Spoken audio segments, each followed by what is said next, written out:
And now, here's your host, Christian apologist, Bob Siegel.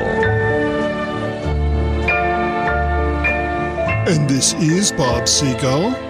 So, you'd like to believe in God, but you wonder, how can a loving God just sit back while Southern Californians lose their homes in a horrible fire?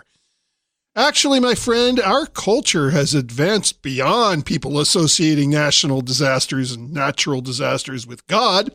Oh, yes, that still happens, of course. But what's latest, what's fashionable, what's cool and sophisticated and politically correct is to associate natural disasters with human beings.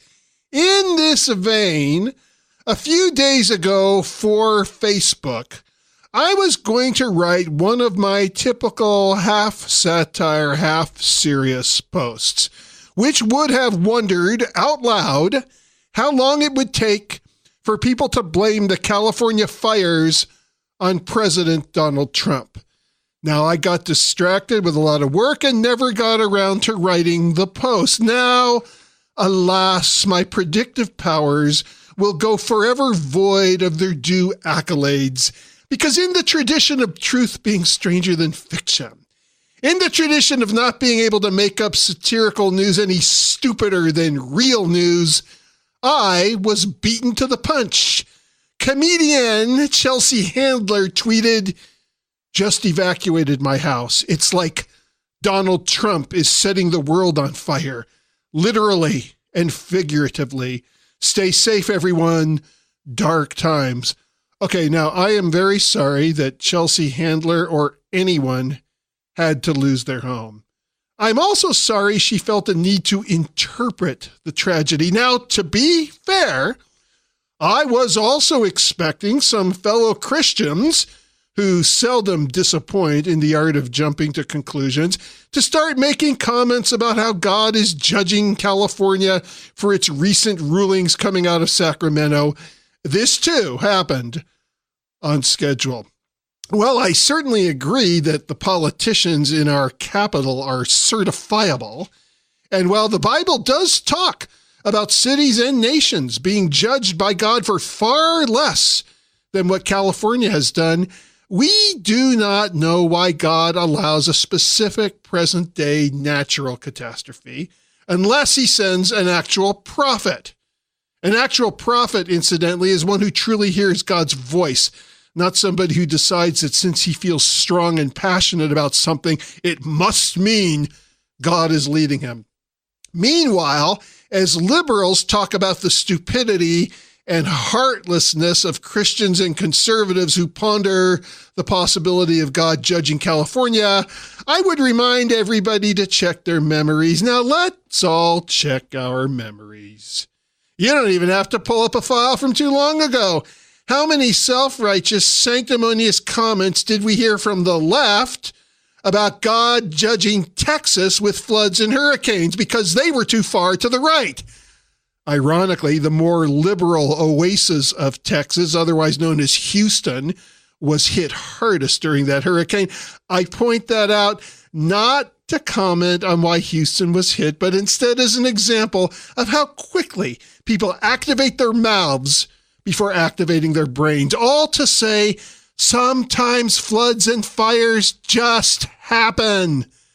Sometimes people are suffering enough and don't need ignorant loudmouths to pour salt in their wounds.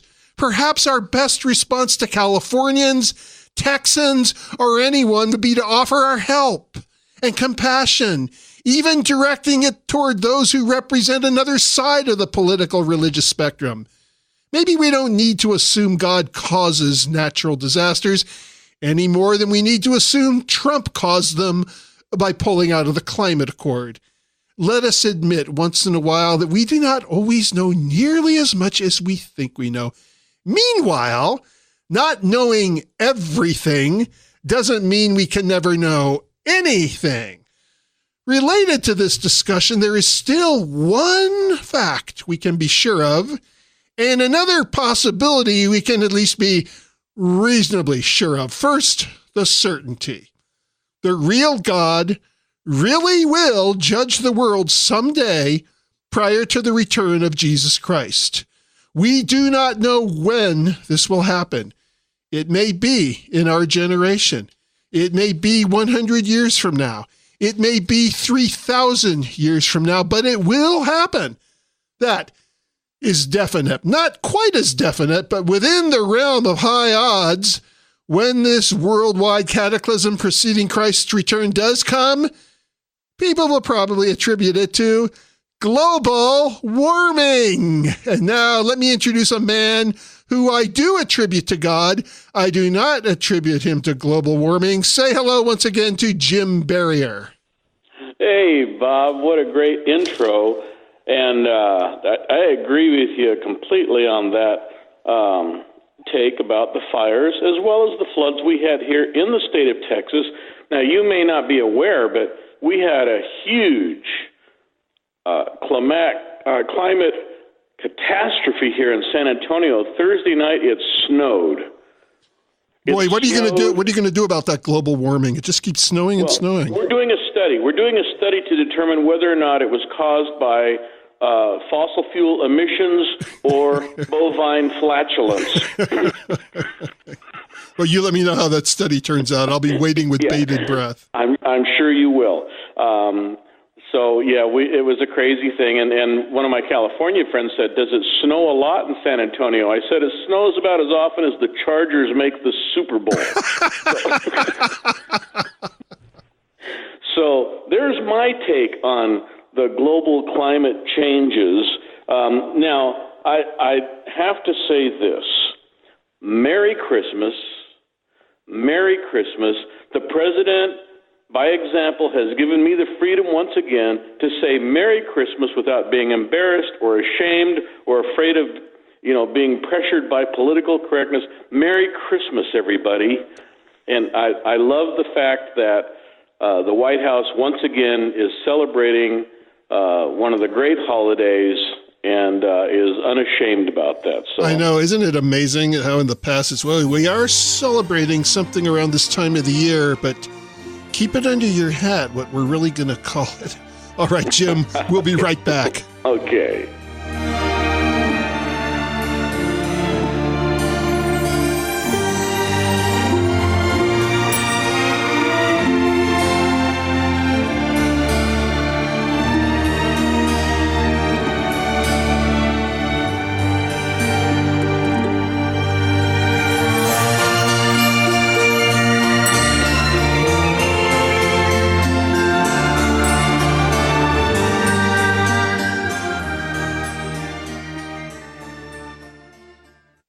As if you haven't figured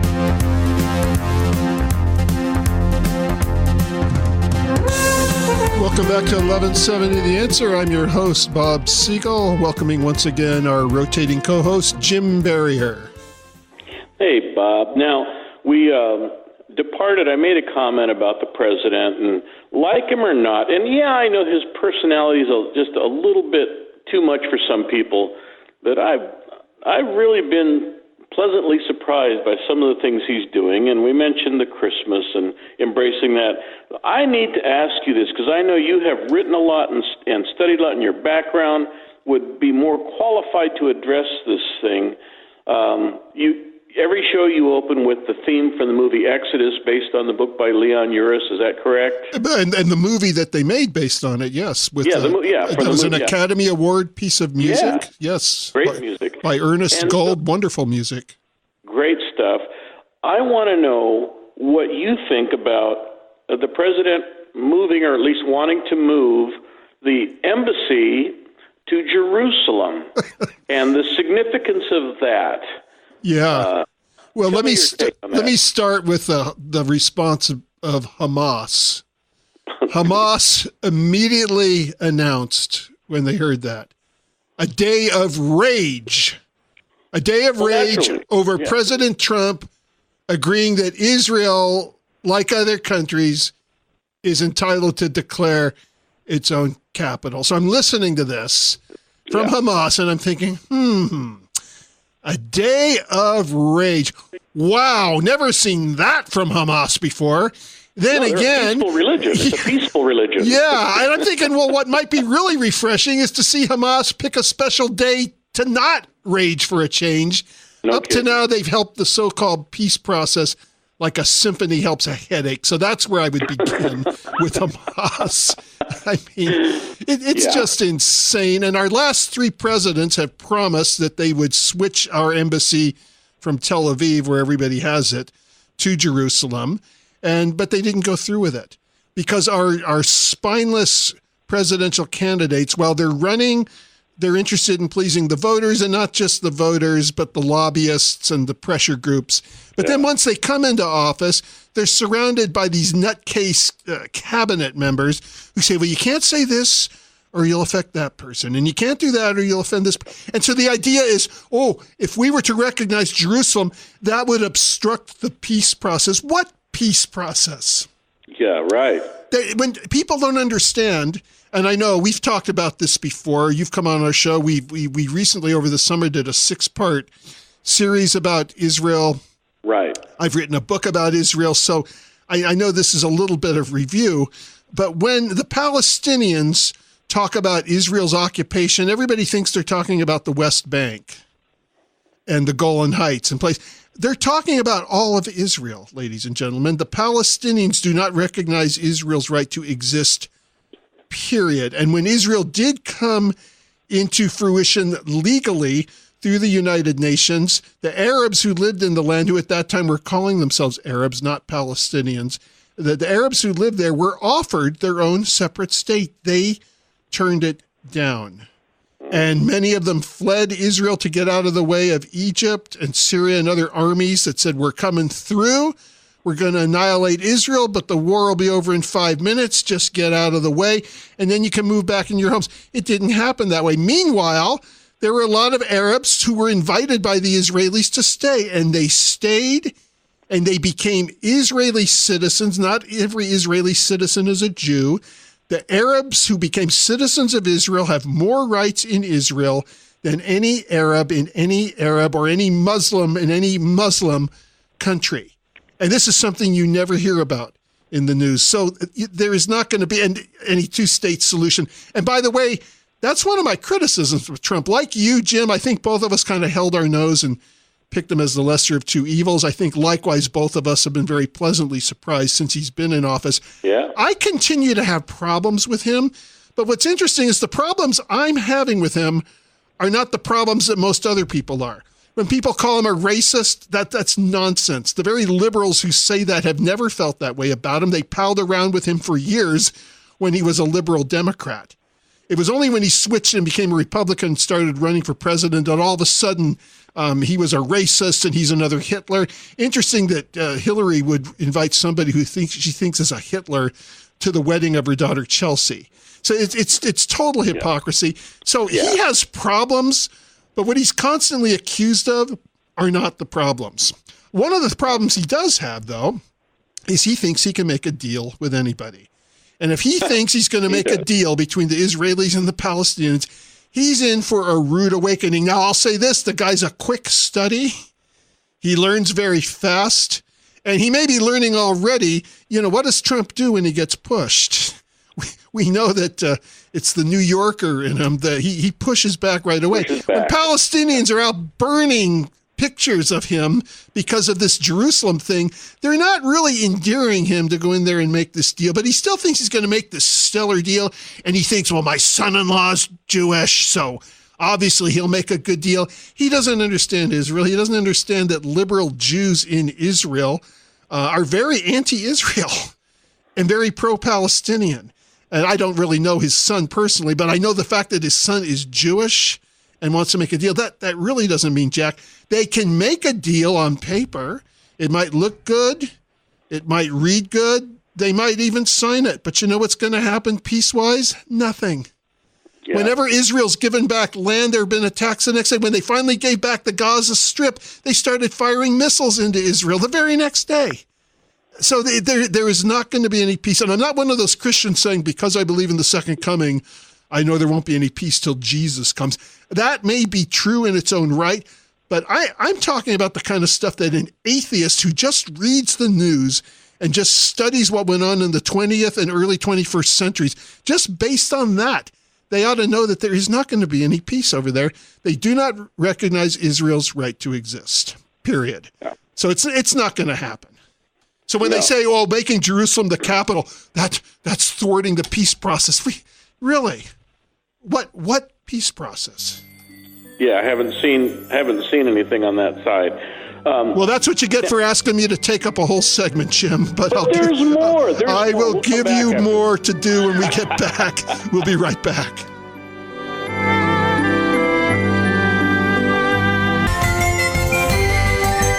I'm here with Jim Berrier. We've been talking about Israel.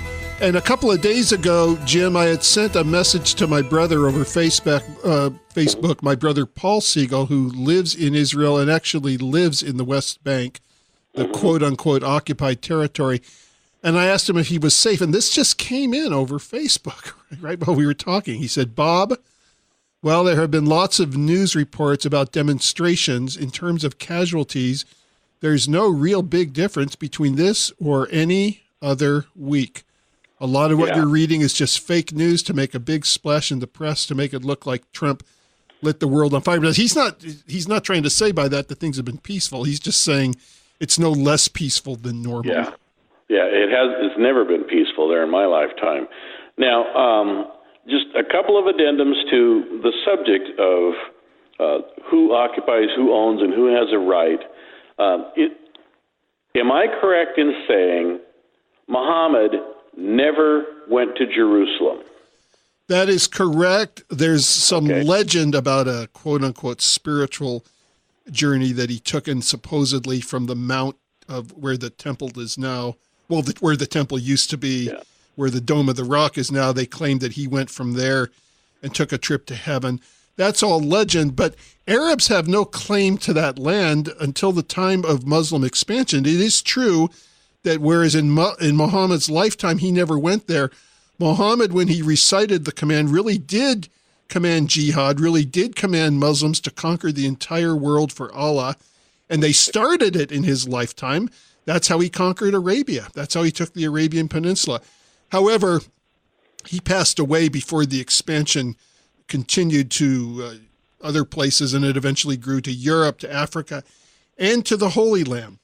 So for a while, you had a lot of Arab Muslims in the Holy Land, and then with the Catholic Church and the Crusades, it changed landlords back and forth. But there had always been a remnant of Jews who lived there. Now, the Jews were there originally, conquered by the Romans, living under the Romans at the time of Christ. A few decades after Christ's death and resurrection, Prince Titus and the Roman legion destroyed the temple and a great deal of Jerusalem. Early in the 2nd century, under the reign of Emperor Hadrian, they destroyed the rest of the city. At that time, many of the Jews were either slaughtered, taken into captivity and made slaves, or scattered around the world because they fled, and a handful remained. But at this time, this is what's key, Emperor Hadrian renamed the land and called it Syria Palestinia. Palestinia was a Latinized name of Philistine, an ancient enemy of the Jews that we read about in the Old Testament. And it was pretty public that they had been the ancient enemy of the Jews. The Philistines did not exist anymore, but it was known that that was their old ancient enemy. So just to rub the Jews' noses in it and rub their faces in it, he renamed that land Palestine, and that became its unofficial nickname for many years. So when you even go into the history of that name, it's interesting. But now the rewritten history is, there's this indigenous group of people called the Palestinians who lived there since ancient times. And the Jews have no historical ancient claim to the land. They just came from Europe and came over there in the 20th century and kicked them. It's all utter nonsense. And yet that's just exactly what's being taught in many, many places today. By the way, Hadrian flunked geography, and I'll tell you why.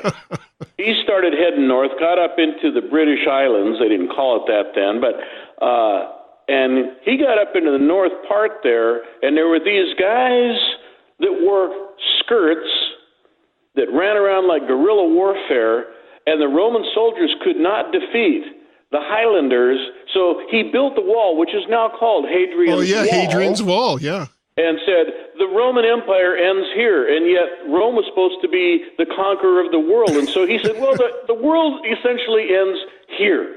And so he was not really good at that whole geography, boundaries, and definitions and everything. Well, Jim, Hadrian never got a chance to watch Braveheart, but it's not his fault because in Hadrian's day they just had the reel-to-reel. They didn't have DVDs and Blu-ray yet. Exactly. So we got to cut him a little bit of a break. They probably had 8-track music too. Now, one more thing, and we're completely departing from the script tonight, but what else is there? Is the name Jerusalem in the Quran? I know you've studied the Quran much more than I have. The Quran talks a lot about certain Old Testament stories.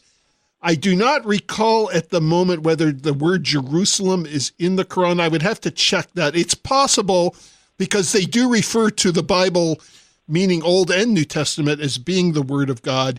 But I don't, and I've read the Quran, I don't recall at the moment seeing the actual word Jerusalem, but that one I'd have to double check on.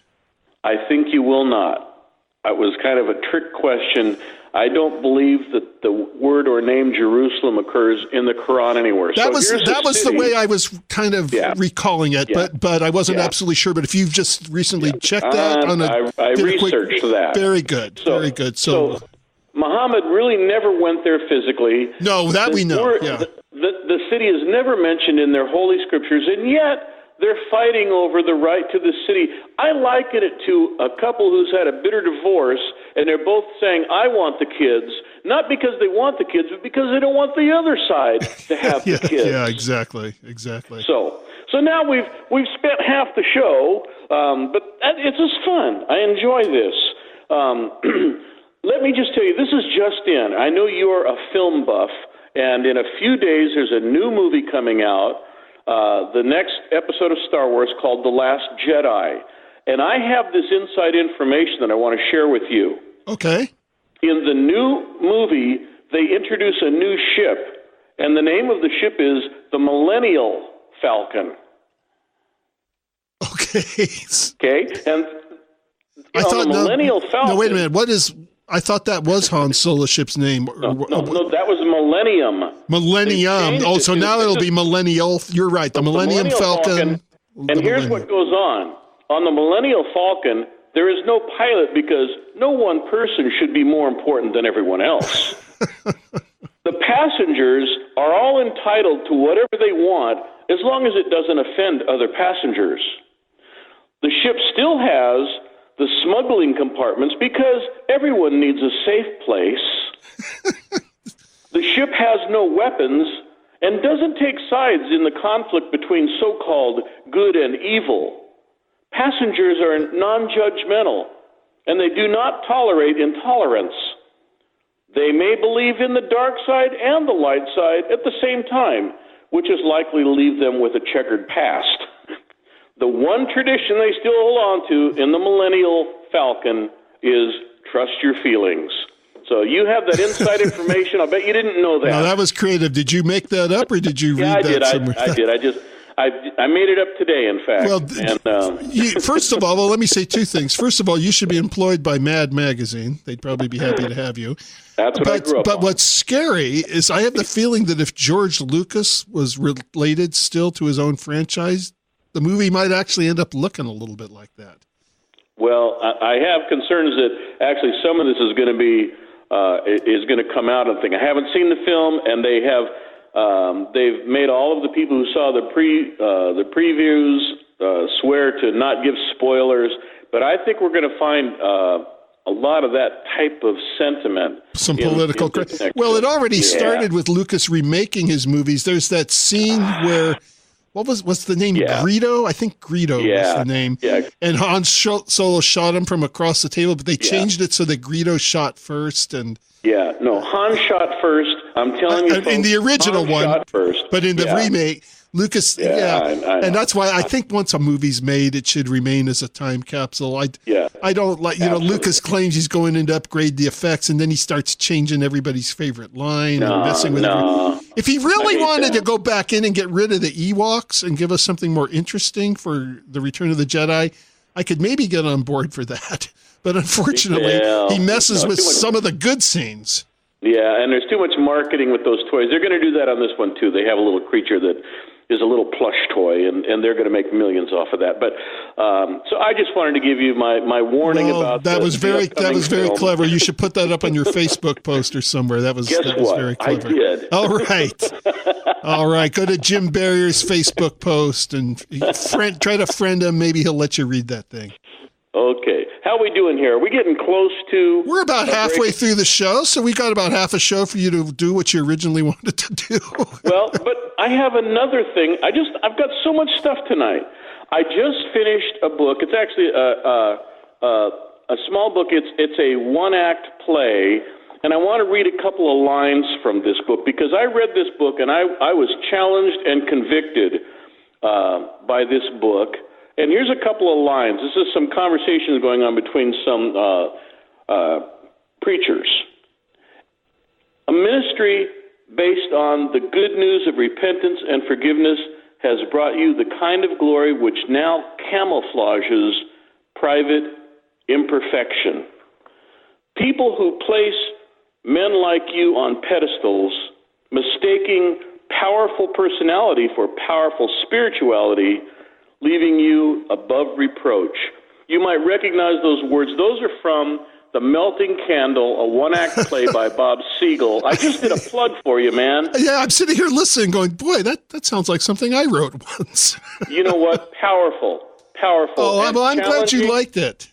Yeah. Well, when we first met, you and Gary I came on as a guest on your show in Texas called Resistance Radio, and I know that one of your themes was to be kind of an internal conscience of the church. Yeah. So I thought you would appreciate that because it put such a spotlight on very typical pastors, and we don't always hold our pastors accountable on what drives and motivates them. No, and we should, and I include myself in that, and the elders in my church have the responsibility to call me out if they see any kind of moral issues that are questionable. They're to call me out on that. If I'm teaching heresy or false doctrine, they're to call me out on that. And I will receive correction if those types of things happen. Now, style, philosophy of ministry, personality things, those are things that just, vary from one pastor to the next. But this book, folks, I'm doing a free commercial here for The Melting Candle, and I've read... And I didn't even know he was going to do this, ladies and gentlemen. No, I know you didn't. That's why I kind of sucker punched you there. But I just want to say it's one of the shortest pieces you've done, but one of the most powerful. So kudos to you. Great job on that. Very challenging. I would imagine there would be some ministers or pastors who would read this and have a problem with it, which is just up my alley. Well, I do a lot of one-man shows where I'll take one of these scripts, and I performed that first back in the year 1985 at a campus ministry meeting where there were a lot of peers. There were about 30, 40 full-time pastoral campus ministers listening, and they were devastated by it in a positive way, though. I mean, they came and said it made me think. We'll be right back.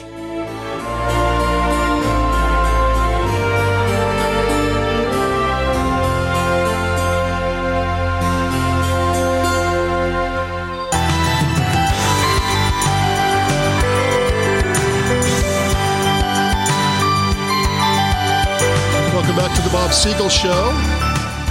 I wanted to mention that you are listening to our last live show of the year. We will be on for the rest of December, of course, but we will be going into repeat broadcasts. I like to take a lot of time off during Christmas time.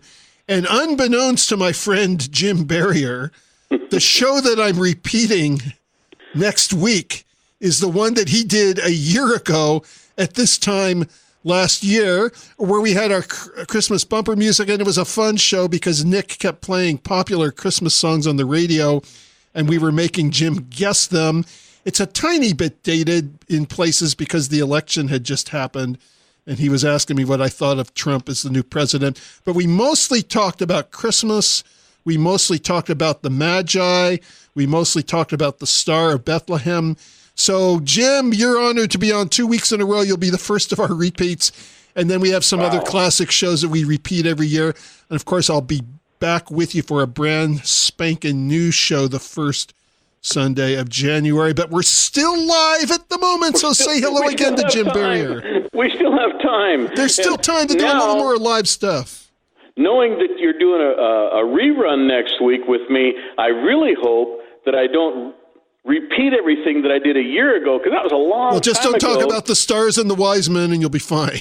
Okay, we'll try not to too much, because I don't want to be repetitious and redundant. Well, God forbid that you or I should ever be repetitious or redundant or tangential or anything like that. You can say that again. So, okay.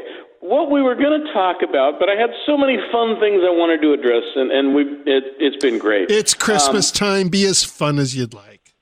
And so I wanted to talk a little bit about the role that prophecy plays in the Christmas story. Now, this is from our friend Josh McDowell. I know you know. I was reading Josh's books before I ever met you. And another great apologist, a standout person in that era during the Jesus movement and charismatic renewal and all of those things going on, one of my favorites. And he points out there are over 400 prophecies about the Messiah in the Old Testament. The odds of one man fulfilling just 8 of those prophecies is a number 1 in with 17 zeros, 10 to the 17th. So to illustrate this, he said if you took that number, 10 to the 17th power, silver dollars, and placed them in the state of Texas, which of course the economy is better here, they would cover... Oh, better than California? You're kidding. Absolutely. Really? Gee, yeah, who would have thought? They would cover the entire state of Texas 2 feet deep.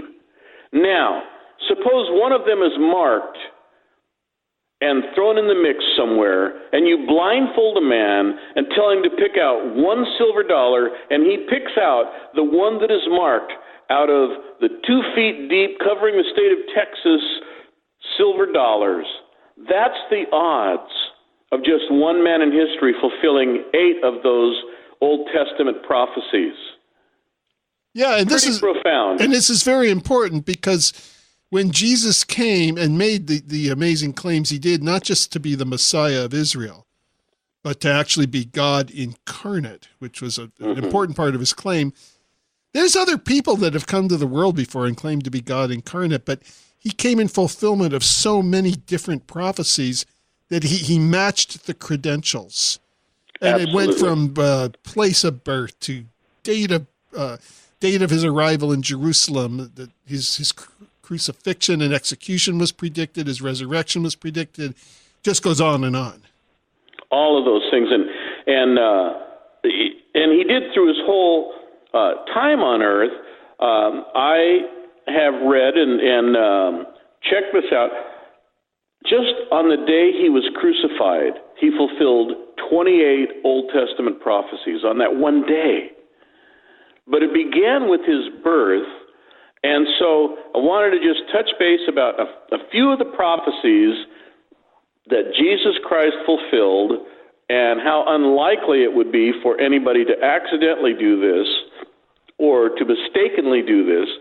And the first handful of them are covered in the genealogies. Now, I have people, when I teach the Bible and try to get people to read the Bible, often people complain and say, why are these big, long lists of names in the Bible? What does that have any relevance to my life? How is that important? Why are those things recorded? And, of course, there are many reasons, not the least of which in Jesus' genealogy, there has to be proof that he was the son of David. And interestingly, both Joseph and Mary, when you trace their family history, they're both descendants of David. So he meets that criteria. But it's also prophesied in the Old Testament that he would be the son of the following people. And all of these people are named in Matthew chapter 1, verses 1 through 6 in the genealogy.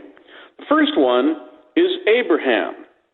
Now, Abraham is an interesting fellow because there was no Mosaic law. There was no organized religion of Judaism.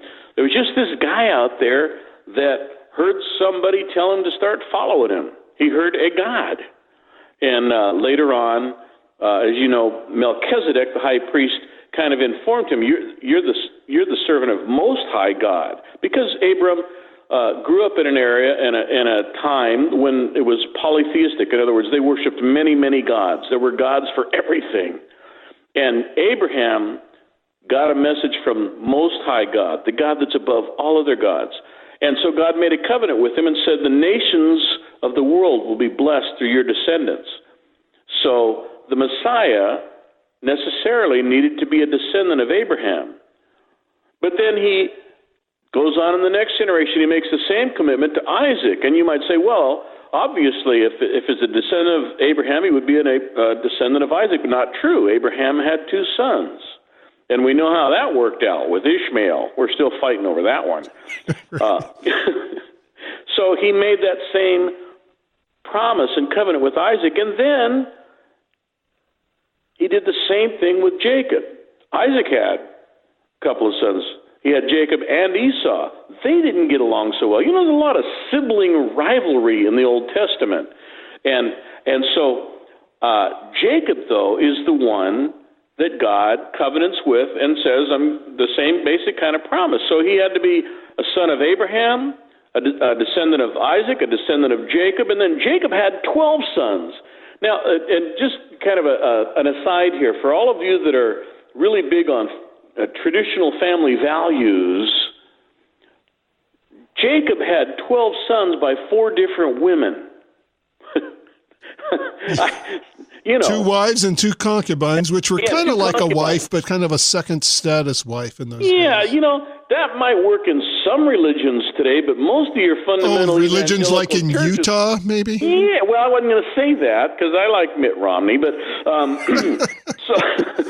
Well, when Mitt Romney ran against Obama, I always said, who do you want? Somebody who thinks he's going to be God someday, or somebody who already believes he's God now? So we'll come back after this word. Very good.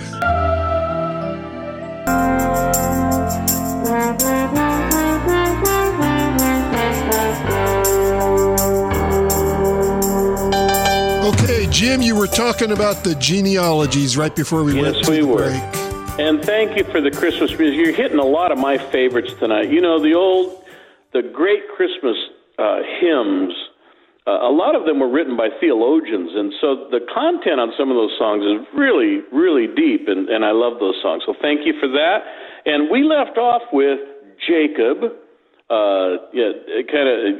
His name really meant that he was an ornery guy. He was a dirty, sneaky thief guy. Yeah, it means cheat. Yeah. Yeah. So he had 12 sons by 4 women. We just mentioned that. And only one of those sons was promised to be the channel through which Messiah would come, and that was Judah. And so Judah is mentioned in Matthew chapter 1 as one of Jesus' ancestors. Now, Judah had some descendants, and one of those was a man named Jesse. Now Jesse, to me, is a fascinating character. He's like so many of the Bible characters. He was a flawed man. And he had several sons, and they weren't all from the same mother.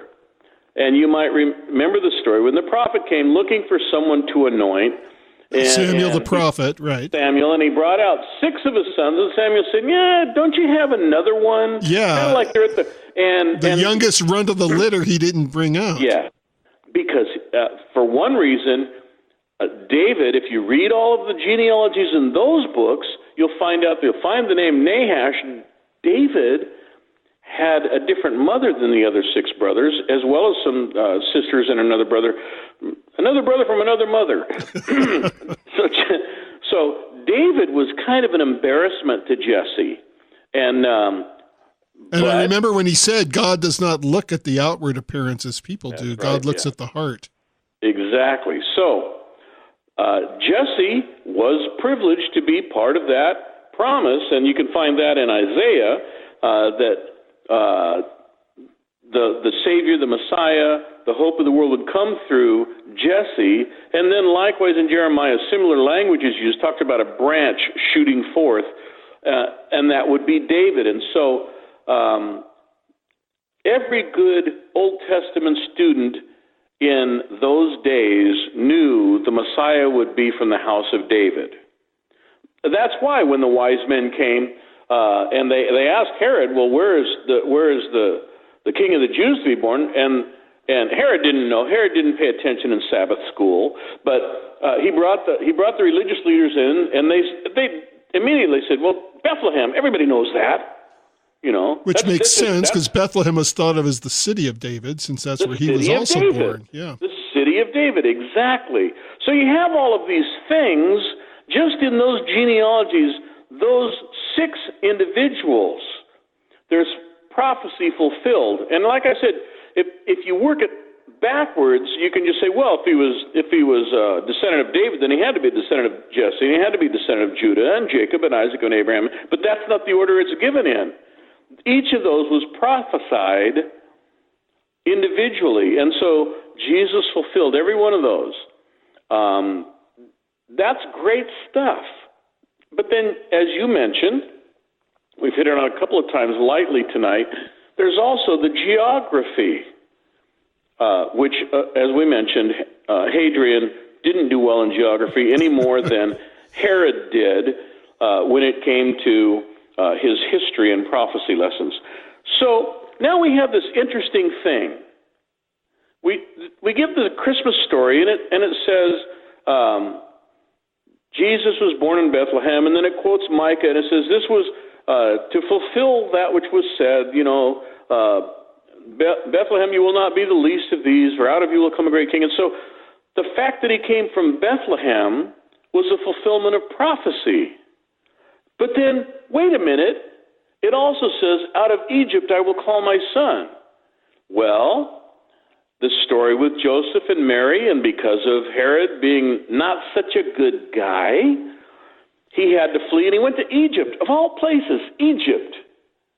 Because, as we pointed out, there's still controversy over in that part of the world, and Egypt was always kind of a symbol of the being in captivity and the slavery and all of that.